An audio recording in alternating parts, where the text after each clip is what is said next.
நமஸ்காரம். அஸ்மத் சர்வகுருப்யோ நமஹ. சாந்தானந்தாவபோதாத்மகம் அனுபமிதம் காலதேசாவதிவ்யாம் நிர்முக்தம் நித்யமுக்தம் நிகமசதசகஸ்யேன நிர்பாஸ்யமானம் அஸ்பஷ்டம் திருஷ்டமாத்ரே புனரொரு புருஷாத்மகம் பிரம்மதத்வம் தத்தாவத்வாதி சாக்ஷாத் குருபவனபுரே ஹந்தபாக்யம் ஜனானாம் வந்தே பிருந்தாவனச்சரம் வல்லபீஜனவல்லபம் ஜயந்தி சம்தவம் தாம வைஜயந்தி விபூஷணம். நம பங்கஜநாபாய நம பங்கஜமாலினே நம பங்கஜநேத்ராய நமஸ்தே பங்கஜாங்கிரே. ஸ்ரீயப்பதியான ஸ்ரீமன் நாராயணுடைய கடாட்சத்தாலும் ஆச்சாரியனுடைய அனுகிரகத்தாலும் 5வது வருடம் இந்த ஜூமில் ஸ்ரீமத் பாகவதத்தை அடியொற்றி ஸ்ரீ நாராயண பட்டத்திரியால் எழுதப்பட்ட ஸ்ரீமன் நாராயணியம் அனுபவிச்சுருக்கோம். அதில் இன்றைக்கு நாராயணியம் பூர்த்தி 100வது தசகம். தன்னுடைய வாதரோக நிவர்த்திக்காக குருவாயூரப்பனிடம் பிரார்த்தித்து, அதுவும் அவர் தன்னுடைய ஆச்சாரியனுக்காக தான் பெற்றுக்கொண்டது அந்த வாதரோகம். அதை குருவாயூரப்பனிடம் பிரார்த்தித்து இந்த நாராயணியத்தை சமர்ப்பிக்கிறார். அதில் 99 தசகங்கள் பார்த்தோம். இன்றைக்கி 100வது தசகம். இது விசேஷமான தசகம். அதாவது இந்த கௌஸ்துபமணி எப்படி இருக்காம், அப்படியே அந்த பகவான் நடக்கிற இடையில் அப்படி லைட்டாக கொஞ்சம் கொஞ்சமாக அசைகிறதான், உயர கிளம்புகின்றதா, அப்படி மேலே ஏந்திருக்கும் கீழே இறங்கும், மேலே ஏந்திருக்கும் கீழே இறங்கும். அந்த கௌஸ்துபமணி மேலே ஏந்திரு கீழே இறங்குச்சே வெளிச்சம் படைச்சி அது எப்படி காந்தி வந்து அப்படியே செக்க சிவந்ததாக இருக்கான்.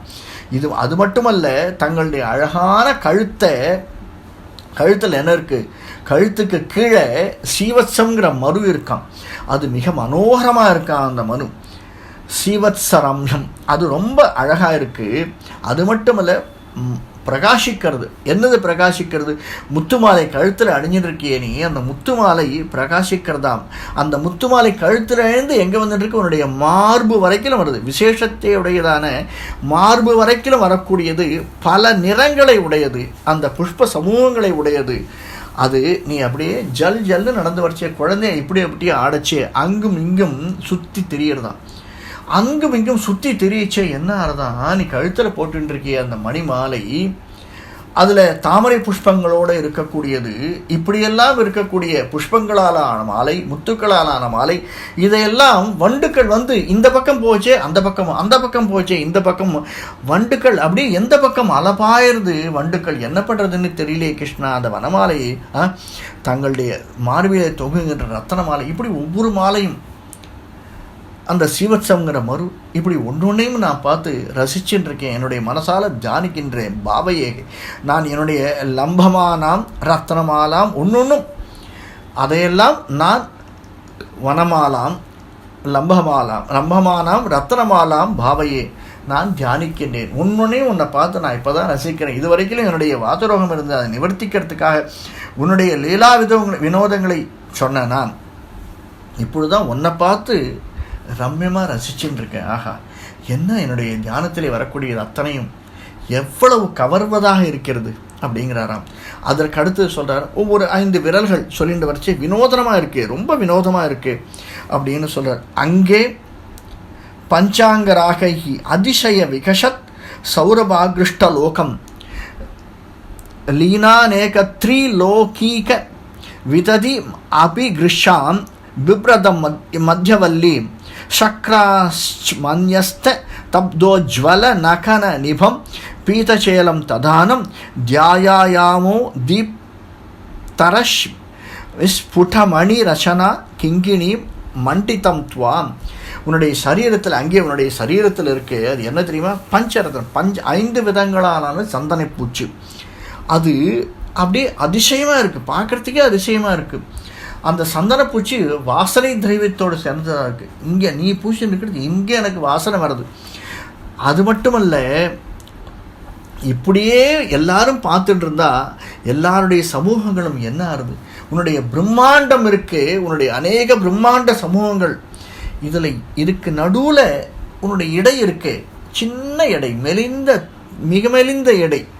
கிருஷாம் மத்தியவல்லியும் பிப்ரதம், ரொம்ப மெலிந்த இடையை தரித்து கொண்டிருக்கிற நீ இருக்கே, அது மட்டுமல்ல, அந்த இடுப்பில் நீ ஒட்டியானம் தரிச்சுன்னு இருக்க. அது எப்படி இருக்கா? இந்திரநீலக்கல்ல வைக்கப்பட்ட ஒட்டியானம். அது தங்கத்திலே பண்ணி ஜொலிக்கிறதா. மஞ்சள் பட்டாடை, அதுக்கு கீழே மஞ்சள் பட்டாடையை தரிச்சுன்னு இருக்க. இது எல்லாமே ரத்தனங்களும் மணிகளும் முத்துக்களும் மாலைகளும் தரிச்சுன்னு இருக்கியே. உன்னுடைய மஞ்சள் பட்டாடை, முத்து மாலை தொங்குறது, நாபிக்கமலத்திலே இருக்கக்கூடிய ஒட்டியானம். அந்த ஒட்டியானம் எது மேலே இருக்குது? மஞ்சள் பட்டாடை மேலே இருக்குது. அந்த மஞ்சள் பட்டாடைக்கு கீழே என்ன இருக்குது? ரத்தனங்களாலான கிங்கிணிகளால் ஆன அரைஞான் இருக்கான். அந்த அரைஞான் இதையெல்லாம் பார்த்து பார்த்து எனக்கு மெய் சிலிர்த்து போகிறது. கிருஷ்ணா, எவ்வளவு அழகாக இருக்குது. நான் எதை பார்க்கறது, எதை தியானிக்கிறதுன்னு எனக்கு புரியவே இல்லையே. இதை பார்த்தா அதை பார்க்கணுன்னு தோன்றது, அதை பார்த்தா இதை பார்க்கணுன்னு தோன்றது. கிருஷ்ணா, உன்னுடைய அலங்காரம், அதாவது கிருஷ்ணனை இப்போ தான் அவர் கொஞ்சம் கொஞ்சமாக அனுபவிக்கிறார். கிருஷ்ணன் ஒருத்தன் இருக்க போகிறான் அப்படிங்கிறத இதுவரையிலும் கிருஷ்ணனுடைய லீலா வினோதங்களை சொல்லி வந்தவர். கிருஷ்ணனால் தனக்கு வாதரோகம் இருக்குது, அதை நிவர்த்தி பண்ணணும், அதற்கு என்னென்னலாம் தேவை, என்னென்னலாம் மருந்தெல்லாம் தேவைன்னு இந்த கிருஷ்ணன் மூலம் வாங்கிறதுக்காக இவர் பாடுபட்டவர். இப்போ அந்த மருத்துவரை இப்போ தான் பார்க்குறார். ஆஹா, என்ன அழகு, இப்படிப்பட்ட ஒருத்தனா எனக்கு மருந்து கொடுத்தான் அப்படின்னு மனோகரமான ஊரு சாரு தவோரோ கனமஸ்டோனச்சாவ் சித்த சௌரவ் ரமாயாக விஸ்வக்ஷோபம் விசங்கிய த்ருவமனிஷ முபௌ பீதசேலா விருதாங்கவ் ஆனம்ராணாம் புரஸ்தான் நிஷ்கிருத சமஸ்தார்த்த பாலி சமுக்தா சாயம் ஜானுவயஞ்ச கிரமத்ருப்துல மனோஜ்யே ச ஜங்க நிஷேவே. அது எப்படிப்பட்டது? சாரு ஆறு மனோகரங்கள், அவ்வளவு அழகாக, பெருசாக, அடர்ந்தவையாக, மினுமினுப்பு உள்ளவையாக, காந்தி உடவையாக, இவ்வளோவையும் சேர்ந்து எப்படி இருக்குன்னா லக்ஷ்மி தேவியினுடைய மனதை கவரக்கூடியதாக இருக்கான். இப்போ லக்ஷ்மி தேவியினுடைய மனம் கவர்ந்துடுத்துனா என்னாகும்? ஜனங்களுக்கு கலக்கம் உண்டு, அச்சம் உண்டு. எதனால்? மஞ்சள் பட்டாடை, அவயவங்கள், இருந்த துடைகள், வணங்குகின்ற இவையெல்லாம் பார்த்து 2 முழங்கால்கள், அத்தனையும் கணுக்கால்கள், இப்படி ஒன்றும் எல்லாமே லக்ஷ்மி தேவியினுடைய கடாட்சத்தை கொண்டிருக்கிறது, லக்ஷ்மி தேவியினுடைய மனதை கவரக்கூடியதாக இருக்கிறது அப்படிங்கிறார். கிருஷ்ணா, உன்னை பார்த்து நான் வேந்தேன் இல்லை, லக்ஷ்மியே பக்கத்தில் உட்கார்ந்துருக்காளே, அவளே உன்னை பார்த்து அப்படியே வியர்ந்துன்னு இருக்கா. கிருஷ்ணா, எப்படி இருக்க நீ? எவ்வளோ அழகாக இருக்க கிருஷ்ணா. என்ன விதமான மாலைகள் தரிச்சுன்னு இருக்கு, எப்படிப்பட்ட பட்டாடைகள் தரிச்சுன்னு இருக்கு. அந்த குட்டி கால், கிருஷ்ணன் சின்ன குழந்தை இல்லையா, அந்த குட்டி கால் எவ்வளவு அழகாக இருக்குது. என்னுடைய தலையை வணங்கிறதுக்கு அப்படியே நான் தலையை எடுத்துன்னு போனேன்னா சேவிக்கிறதுக்கு ஒன்று அந்த பஞ்சு மாதிரி இருக்குது, அந்த கால் தான் எனக்கு படுறது. கிருஷ்ணா, என்னுடைய 2 முழங்கால்கள், அழகான 2 கணுக்கால்கள், எல்லாமே என்னுடைய கண்களில் வந்து நான் சேவிக்கிறபடி இருக்கேன் கிருஷ்ணா அப்படின்னு சாதிக்கிறார்.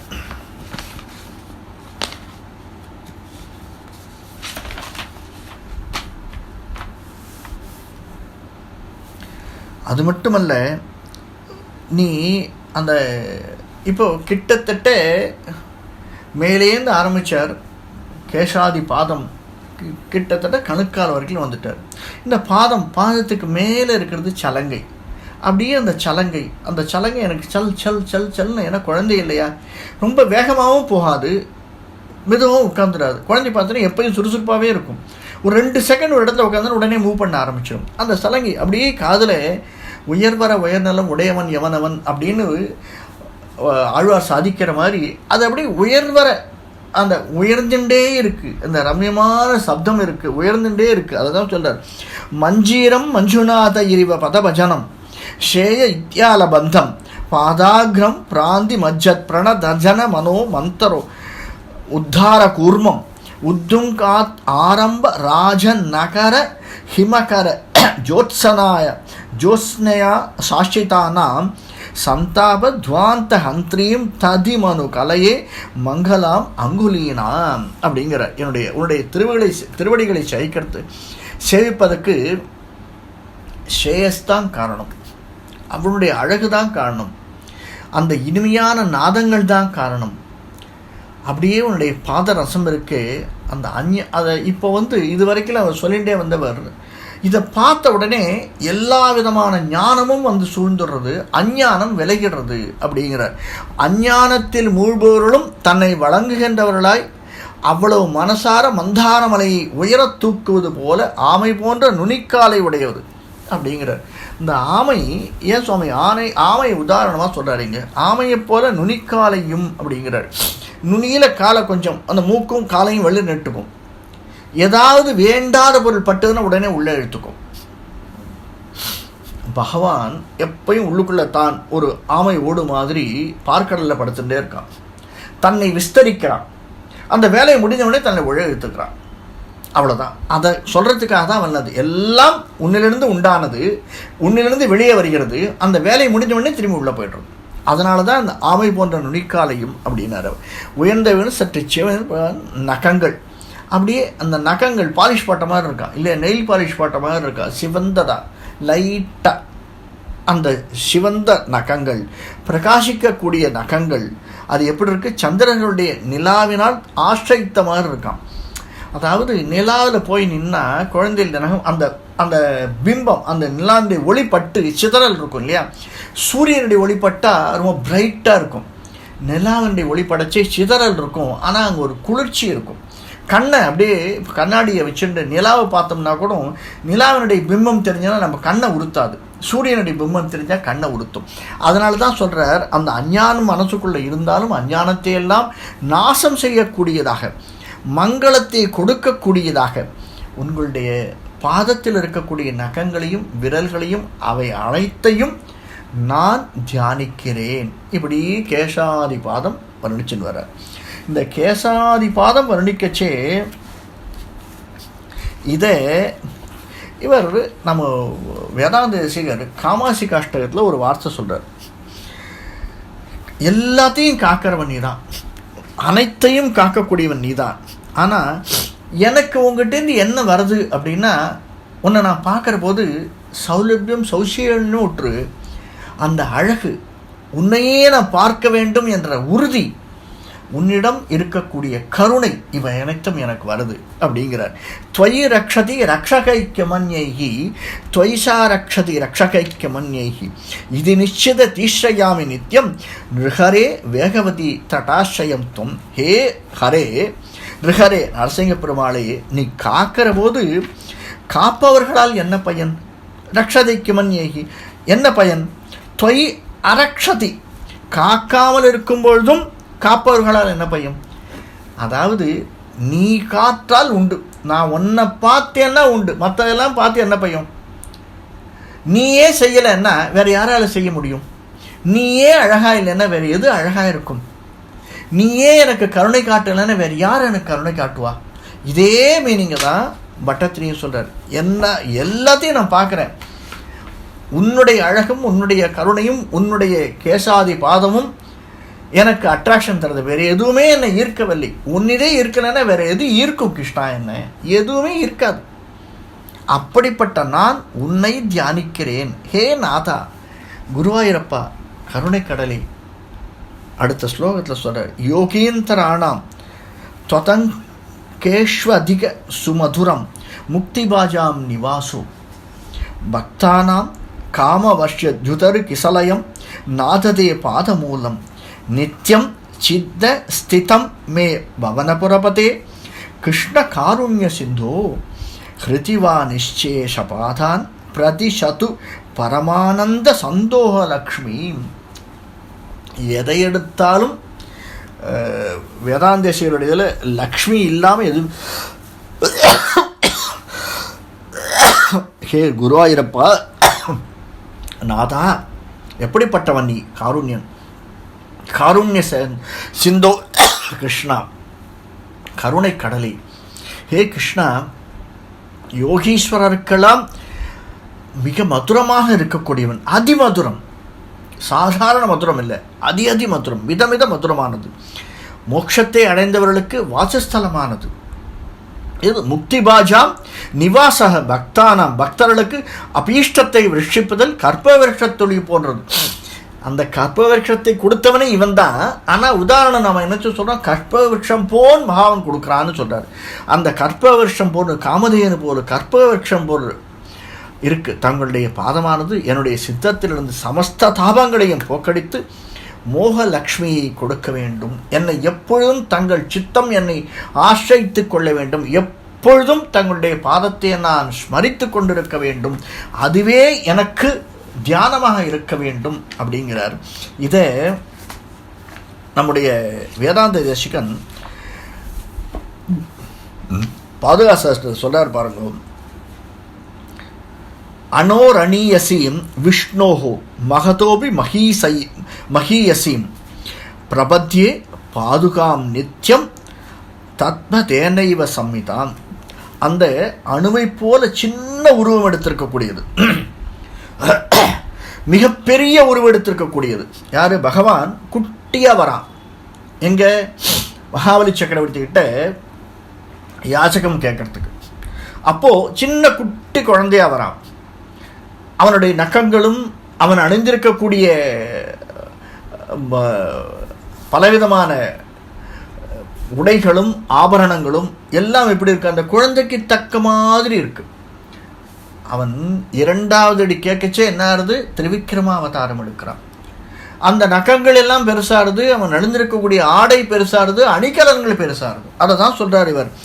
திருவடி அதற்கேற்றாற்போல் திருவடி பெருசாகிட்டே இருக்கு. அந்த திருவடிக்கு ஏற்றதாகி பரமானந்த ஸ்வரூபத்தில் இருக்கக்கூடிய பாதுகையே உன்னை நான் பின்பற்றுகிறேன், அப்படிப்பட்ட பாதுகையை உன்னை நான் நமஸ்கரிக்கிறேன். அப்படி பகவானுடைய ஸ்வரூபத்தை விதம் விதமாக அந்த பாதுகையை மட்டுமே வச்சு அனுபவிச்சிருக்கார் அவர். அப்படின்னா மற்ற கிரந்தங்களில் எவ்வளோ அனுபவிச்சுட்டார் தேசிகன் பார்த்துக்கோங்க. அதை தான் இவரும் சொல்கிறார்.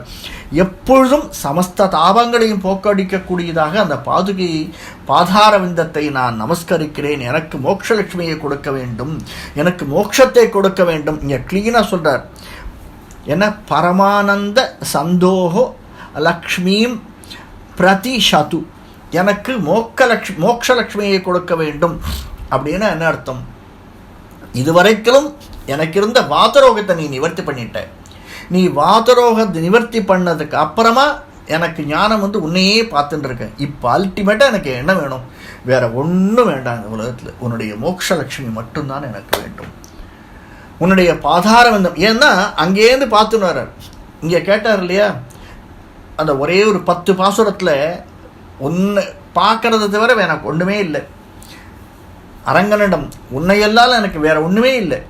அது வரைக்கும் எதையோ பார்த்துட்டு இருந்தவர். அந்த மாதிரி பாதாரவிந்தம் வரைக்கும் பார்த்துட்டு இருக்கார். எல்லாத்தையும் பார்த்துட்டு பாதத்தை பார்த்த உடனே கேட்குற சமஸ்த தாபங்களையும் போக்கக்கூடிய அந்த உன்னுடைய பாதாரவிந்தங்கள் எனக்கு மோட்சலட்சுமி அருள வேண்டும் அப்படின்னு இந்த இடத்துல அவருடைய வாத்துரோகம் நிவர்த்தி ஆயிடுத்து அப்படிங்கிறத ஆணித்தரமாக சொல்கிறேன். அதற்கு அடுத்ததாக வேண்டியது ஒன்றே ஒன்று தான் அவருக்கு இந்த உலகத்திலிருந்து பகவானுடைய கிருபை, பகவானுடைய மோட்சம் அருள வேண்டும் அப்படிங்கிறது. எனக்கு மட்டும் இல்லை, பலஸ்ருத்தியாக இதை கேட்டுக்கொண்டிருந்தவர்களுக்கும் கேட்டுக்கொண்டிருப்பவர்களுக்கும் கேட்கப் போகிறவர்களுக்கும் சொல்பவர்களுக்கும் அனைவருக்கும் இந்த வேதங்கள் ஜனித்தாலும் லீலாவதாரங்கள் மூலமாக உன்னுடைய கருணை வேண்டும் அப்படிங்கிறத சொல்கிறார். அஜ்ஞாத்வா தே மகத்துவம் யதிக நிகதிதம் விஸ்வநாதா க்ஷமேதாக ஸ்தோத்திரம் சைதது சகஸ்தோத்திரம் அதிகதரம் தொத் பிரசாதாய பூயாத் துவேதா நாராயணீயம் ஸ்ருதிருஷ ஜதனா ஸ்துத்யதா வர்ணனேன ஸ்பீதம் லீலாவதாரை ஈதமிக குருதாம் ஆயுர் ஆரோக்கிய சௌக்கியம். ஏ ஜெகநாதா, தங்களுடைய மகிமையால் இப்பொழுது யாது சொல்லப்பட்டதோ ஏதாவது தவறிருந்தால் தாங்கள் அதை பொறுத்து கொள்ள வேண்டும். சகஸ்ரோத்தரம் 1000 ஸ்லோகங்களுக்கு மேலான இந்த ஸ்தோத்திரம் தங்களுடைய பிரசாரத்தை ஏதுவாக பவிக்க வேண்டும். வேதங்களில் ஜனித்தாலும் லீலாவதாரங்கள் மூலமாக சுதிக்க தன்மையுடையதாக இருந்தாலும் ஸ்ரீமன் நாராயணியம் நாராயணியத்தை உத்தேசித்து நாராயண கவியால் எழுதப்பட்ட நாராயணியம் இந்த ஸ்தோத்திரம் இதா இந்த உலகத்தில் உள்ள அனைவருக்கும் ஆயுசையும் ஆரோக்கியத்தையும் சௌக்கியத்தையும் கொடுக்க வேண்டும், செய்யட்டும் என்று நாராயண பட்டத்திரி ஸ்ரீமன் நாராயணியத்தை பூர்த்தி பண்ணுறார். மிக அழகாக இந்த நாராயணியத்தை அனுபவித்தோம். கவிதார்க்கி சிம்ஹாய கல்யாண குணசாலினே ஸ்ரீமதே வெங்கடேசாய வேதாந்த குரவே நமः. மங்களம் கோசலேந்திராய மகனீய குணாப்தயே சக்கரவர்த்தி தனூஜாய சார்வபௌமாய மங்களம். இது ராமாவதாரம். வேத வேதாந்த வேத்யாய மேகஷியாமள ரூபையே மேகஷியாமள மூர்த்தையே பும்சாம் மோகன ரூபாய புண்ணியஸ்லோகாய மங்களம். இது கிருஷ்ணாவதாரத்தினுடைய மங்களம். வேத வேதாந்த வேத்யாய மேகஷியாமள மூர்த்தையே பும்சாம் மோகன ரூபாய புண்ணியஸ்லோகாய மங்களம். கவிதார்கே சிம்ஹாய கல்யாண குணசாலினே ஸ்ரீமதே வெங்கடேசாய வேதாந்த குரவே நமः. காயேன வாச்சா மனசேந்திரியர்வா புத்தியாத்மனா வா பிரகிருதே ஸ்வபாவாத் கரோமி யத்யத் சகலம் பரஸ்மை ஸ்ரீமன் நாராயணா இதி சமர்ப்பயாமி. அனைவருக்கும் அடியனுடைய பிரணாமங்கள். சர்வம் ஸ்ரீ கிருஷ்ணார்ப்பணமஸ்து.